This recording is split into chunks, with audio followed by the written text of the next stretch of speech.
Portugal just voted to increase its citizenship timeline from 5 years to 10 years. So the question is moving to Portugal still a good deal? The answer to this, as with everything to do with moving to Portugal, and being honest, moving anywhere, is it depends. And over the course of this video, I'm going to talk you through the different scenarios and let you figure out if it's still a good deal for you.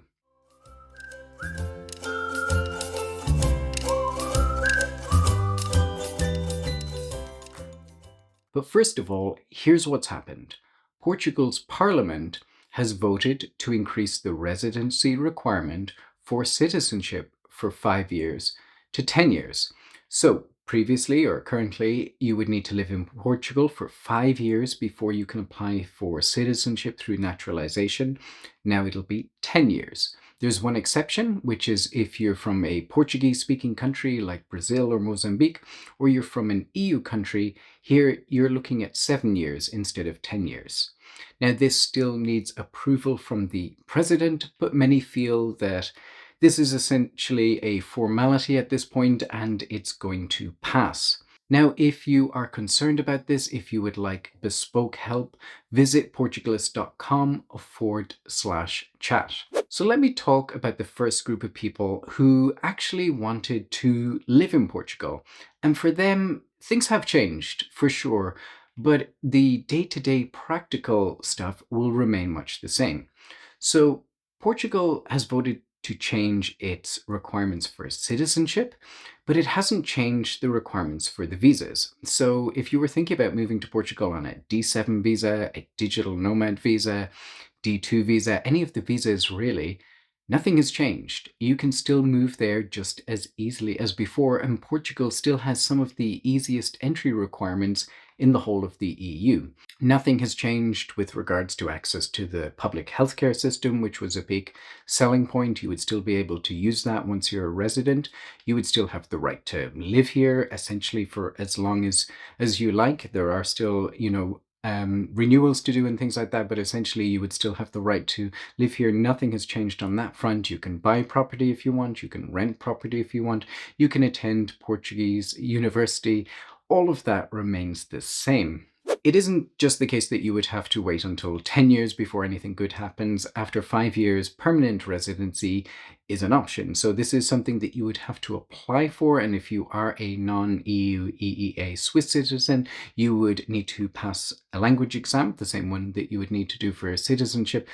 But permanent residency offers a little bit more permanency, as the title suggests. It isn't 100% permanent. You would need to renew it every 5 years. But it is good because it gives you a little bit more stability. There's less IMA renewals, and you pretty much have the same rights as a Portuguese citizen, with some exceptions. And the biggest one, obviously, being that you don't have a Portuguese passport. So you have to stay in Portugal, at least reside there. Now, you do get more flexibility on the amount of time you can spend outside of Portugal.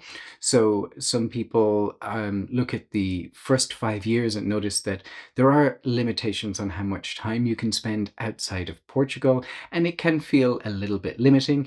That changes with permanent residency. It's still not as good as citizenship, but you definitely have more flexibility to spend more time outside of the country.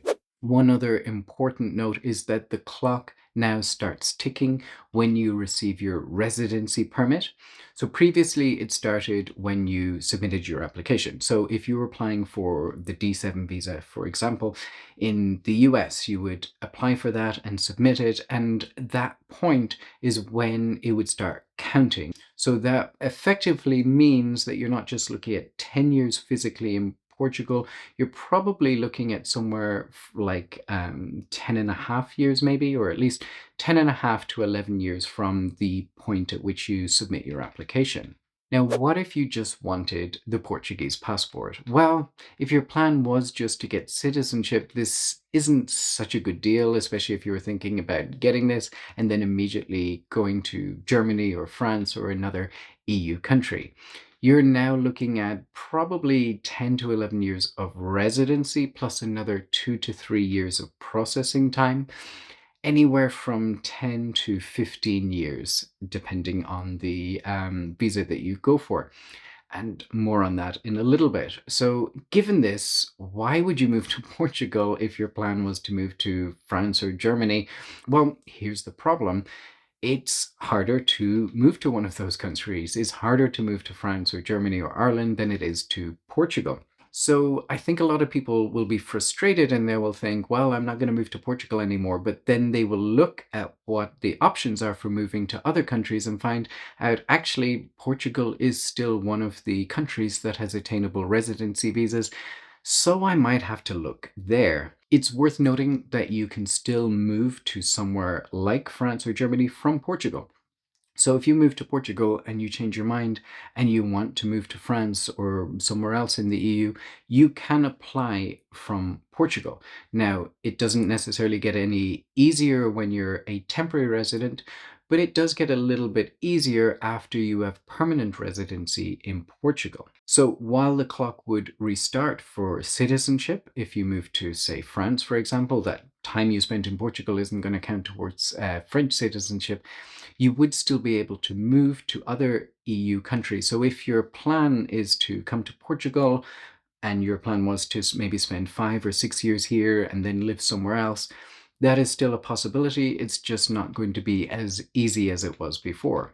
So let's look at how all of this affects a few specific groups of people and the main types of people that are moving to Portugal. If you're retiring in Portugal, it may not make a huge difference to your life. Now, obviously, not all retirees are the same. So, and this applies also to digital nomads, workers, and everyone else. But if your goal was to move to Portugal for the lifestyle, for the good weather, for the lower cost of living, for the safety, for the access to the public healthcare system, you still get all of that.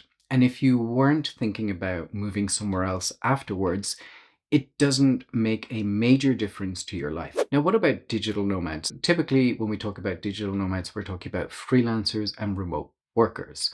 Now, for this group of people, they're often younger, say 20s to 50s, and they're often more mobile, as the name suggests. And I think the physical stay requirements of visas like the digital nomad visa have always been quite restrictive for this group of people. Now, some people were quite happy to move to Portugal and settle there, but they still would have liked more freedom to move around, or at least the option of being able to spend more time in other countries.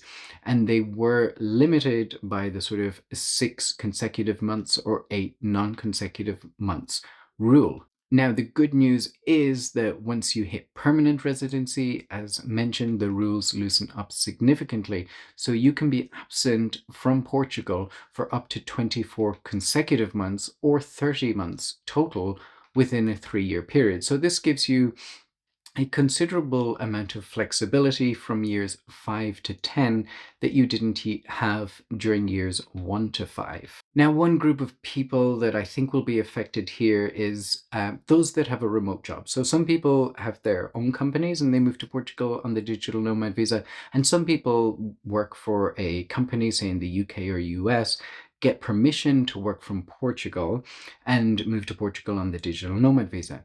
I think it'll affect this group of people because they've basically just signed up to working for that company for 10 years instead of 5. Now, obviously, you can change jobs. It just gets a lot harder when you have to find a company that's willing to employ you or go through some mechanism to employ you when you live in Portugal. It really reduces your job opportunities and it gives your employer an advantage to potentially pay you less, or you're not as competitive because you have this restriction on you. So I think this group of people could end up being affected by this. What about families? For families, I think it depends on your goals and your kids' ages. So if you were moving to Portugal for the lifestyle, say you were living in the US and you felt that Portugal would be safer, you felt your kids would have a better quality of life, they would grow up bilingual, nothing has changed. You can still move to Portugal and you still get all of that.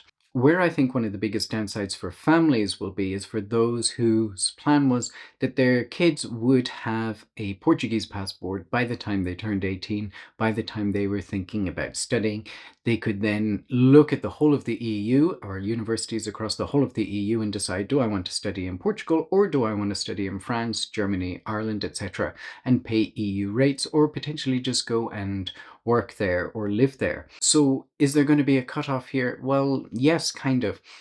If your child is already 6 years old and it takes you, say, another year to move to Portugal by the time you make this decision, so they get here at age 7, and then they have to spend 10 years living here. So now they're 17. And then there's another, say, 2 years processing time to get their passport. They're now 19. So I think families with children above 5 or 6 years will need to have to think whether this is the right option for them. If you have toddlers or infants, you'll be fine. For everybody else, you'll really need to think if this is the right option for you. Your kids would still be able to study very easily at Portuguese universities, of course, and there's nothing to stop them studying at EU universities, but everything won't be as easy or as cheap as if they had that Portuguese passport. So let's talk about the golden visa holders. Now, if you were using the golden visa as a backup plan, so if you were living in the US, for example, and you felt like things were becoming a little bit unstable, you wanted a backup plan that you could enact if things went badly, nothing has changed. You can still get the golden visa. You can have your residency in Portugal. You maintain it by just spending an average of 7 days per year there, but you don't actually need to move there. You can continue working and living your life in the US. That's still all an option. The only difference is now you qualify after 10 years instead of 5 years. But for this group of people, citizenship was often the main goal. So I do think this group of people will be looking around very quickly to see if there's a better deal. Is there a better deal? That's the question. Spain and Malta have recently scrapped their golden visas. Portugal still has one. Other countries still have one. Greece has one, for example, and it does offer citizenship after 7 years. So you would need to compare that. I do think people will still go for the Portuguese golden visa. Yes, it is less appealing now, but when you compare the other options, Portugal's golden visa is still very competitive. So is Portugal still a good deal? As I said in the beginning, I think that depends, and there isn't an easy answer. If you would like to speak with someone to discuss all of this and to see if it's right for you, or maybe if somewhere else like Spain is a better option, visit portugalist.com/chat.